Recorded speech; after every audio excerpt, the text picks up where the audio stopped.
আজকে আমার আলোচনার বিষয়বস্তু হচ্ছে বৈদিক যুগ। আমরা জানি প্রাচীন ভারতে বৈদিক যুগের সময়সীমা হচ্ছে 1500 খ্রিস্টপূর্বাব্দ থেকে 600 খ্রিস্টপূর্বাব্দ। এর আগে আমাদের ভারতে, প্রাচীন ভারতে দুটো সভ্যতা গড়ে উঠেছিল। একটা হচ্ছে মেহেরগড় সভ্যতা আর একটা হচ্ছে হরপ্পা সভ্যতা। কিন্তু এই দুটো সভ্যতা ছিল প্রাক ঐতিহাসিক সভ্যতা। ঐতিহাসিক সভ্যতার সূচনা হয় বৈদিক যুগ থেকে।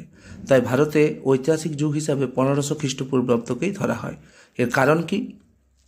কারণ এই সময় আমাদের ইতিহাস লেখা শুরু হয়েছিল।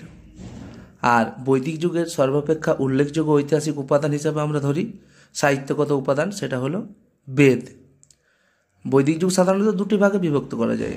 একটা হচ্ছে ঋগ বৈদিক যুগ আর একটা হচ্ছে পরবর্তী বৈদিক যুগ। আমরা আগেই জেনেছি যে আনুমানিক 1500 থেকে 1000 খ্রিস্টপূর্বাব্দের মধ্যে ঋগ্বেদ রচনা করা হয়েছিল।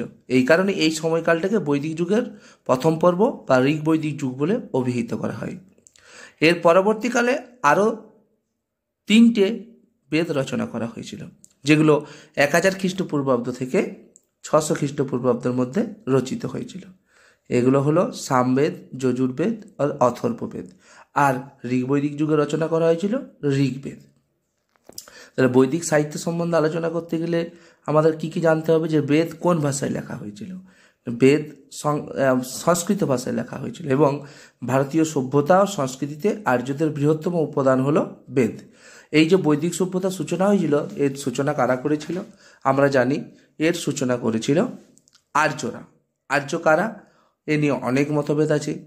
কোনো ঐতিহাসিক অনেকে মনে করেন যে আর্যরা ভারতের বাইরে থেকে ভারতে এসেছিল এবং ভারতে বৈদিক যুগের সূচনা করেছিল। আবার অনেক ঐতিহাসিক বলে থাকেন কি না, ভারতেরই আদিবাসীরাই সিন্ধু নদীকে কেন্দ্র করে এই সভ্যতা গড়ে তুলেছিল।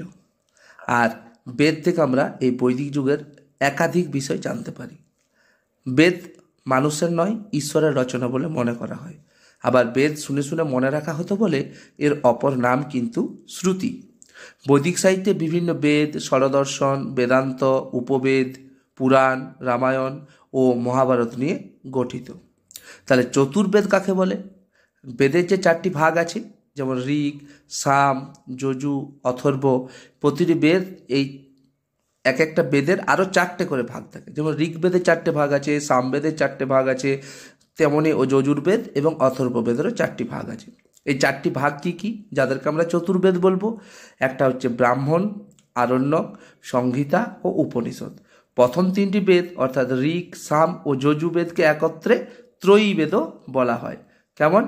ঋগ, সাম এবং যজু, এই 3টে বেদকে একসাথে ত্রয়ীবেদ বলা হয়। বেদ সংস্কৃত ভাষায় লেখা। বেদ বৈদিক যুগের রচনা। বেদ আর্যদের সৃষ্টি। আর প্রত্যেকটি বেদের যে 4টে করে ভাগ, ব্রাহ্মণ্য, আরণ্যক, সংহিতা, উপনিষদ, এগুলোকে একসাথে চতুর্বেদ বলা হয়। ঋগ্বেদের বিষয়বস্তু তাহলে কি? খুব সহজ করে জেনে নাও, বিষয়গুলো কত সুন্দর জানা যাবে। দেখো ঋগ্বেদের বিষয়বস্তু কি, দেখো এখানে দেওয়া আছে। পৃথিবীর এটি একটা প্রাচীনতম সাহিত্য। এটি 10টি মণ্ডলে বিভক্ত আছে, যার 1028টি স্তোত্র আছে। গায়ত্রী মন্ত্র আছে বেদের 3য় মণ্ডলে। আর যে 10 রাজার যুদ্ধের কথা আমরা শুনি না প্রাচীন যুগে, সেই 10 রাজার যুদ্ধের বর্ণনাও এই ঋগ্বেদেরই 7ম মণ্ডলে পাওয়া যায়। প্রথম বর্ণ ব্যবস্থার উল্লেখ কোথায় পাওয়া যায়? এটাও ঋগ্বেদের 10ম মণ্ডলের পুরুষ সূক্তে আমরা পেয়ে থাকি। তাহলে বারবার প্রশ্ন আছে, বর্ণভেদ ব্যবস্থার উল্লেখ কোথায় পাওয়া যায়, 10 রাজার যুদ্ধের কথা কোথায় জানা যায়, গায়ত্রী মন্ত্র কোন বেদে পাওয়া যায়, এই সবগুলোই কিন্তু হবে ঋগ্বেদে। এবার রইল সামবেদ। সামবেদের বিষয়বস্তু কি না, ভারতীয় সঙ্গীতের উৎসই হচ্ছে সামবেদ। সামবেদ সঙ্গীতের জন্য খুবই বিখ্যাত, ভজনের বইও বলা হয়ে থাকে এটাকে। আর সামকথার অর্থ হলো গীতের মন্ত্র বা গীতি মন্ত্র। এরপর রইল যজুর্বেদ। এর বিষয়বস্তু কি না, এটি গদ্যে এবং পদ্যে লিখিত। এখানে যাগযজ্ঞের মন্ত্র বারবার লেখা আছে। কৃষ্ণ ও শুক্ল এই 2 ভাগে যজুর্বেদ বিভক্ত। একে এক কথায় প্রার্থনার বই বলা যেতে পারে। তাহলে সামবেদকে গীতমন্ত্রের বই বলা যেতে পারে আর যজুর্বেদকে প্রার্থনার বই বলা যেতে পারে। এবার পড়ে থাকলো অথর্ববেদ। অথর্ববেদে কি আছে না, অথর্ববেদের বিষয়বস্তু কি? এর নাম ক্ষাত্রবেদ।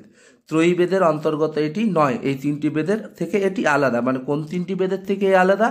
ঋগ্বেদ, যজুর্বেদ এবং সামবেদ, এই 3টি বেদের থেকে এ আলাদা। এখানে ভারতীয় ঔষধের প্রাচীনতম গ্রন্থ এইখানে লেখা আছে। অথর্ববেদে ভারতীয় ওষুধের প্রাচীনতম গ্রন্থ বলা হয় অথর্ববেদকে। এখানে জাদুবিদ্যা, সৃষ্টি, বশীকরণ প্রভৃতির মন্ত্র এবং বিশেষ করে চিকিৎসা বিদ্যা সম্বন্ধে আলোচনা করা হয়েছে। গোত্র শব্দের উল্লেখ এখানেই পাওয়া গেছে। এটা অনার্যদের বেদ, এক কথায় এটাকে জাদুবিদ্যার বইও বলা হয়ে থাকে। তাহলে আমরা 4টা বেদ সম্পর্কে জানলাম। এরপর আমরা পরবর্তীতে এগুলো সম্বন্ধে আরও বিস্তারিত আলোচনা করব।